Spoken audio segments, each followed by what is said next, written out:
Hey guys, Mr. Kaneko here. I'm going to talk about today's assignment, potential and energy on shelves in Gizmo. You click the links in Google Classroom. Now, this first link is the worksheet.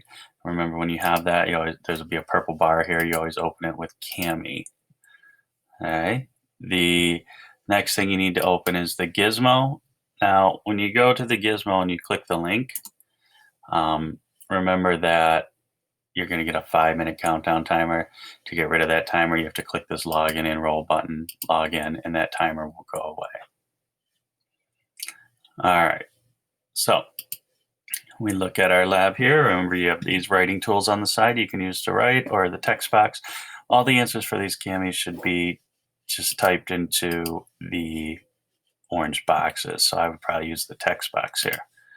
Okay, so the first part is you don't even need the Cami for. You just go through and answer the questions based on knowledge that you may have. Okay, so we have divers here, diver A, diver B. Which diver had the most effort in climbing up to the top of this board? Why do you think?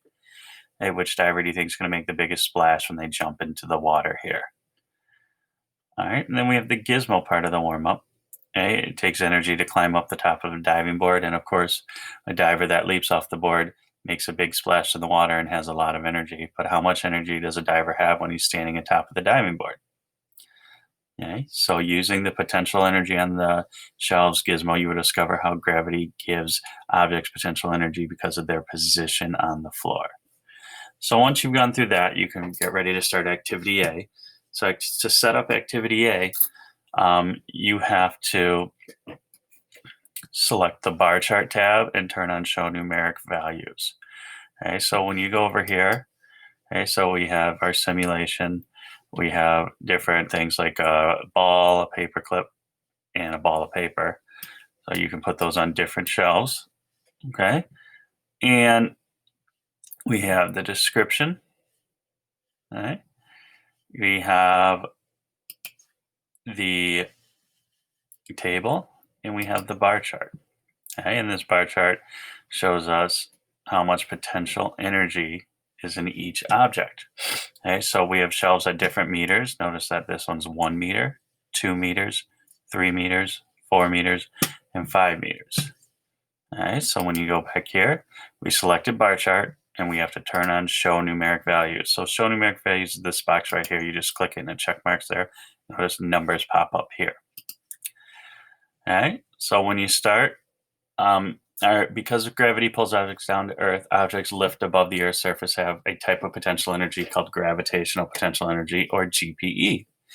Your job right now is to click the highlighter tool right here, okay, box highlighter, text highlighter, and you can choose your color, highlight the factors below which you think will affect an object's potential energy.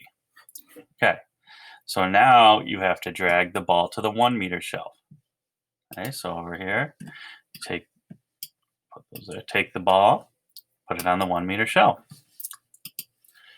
Okay, what is the ball's potential energy? So you'll go over here and you'll measure the ball's potential energy. Same color, notice they match up.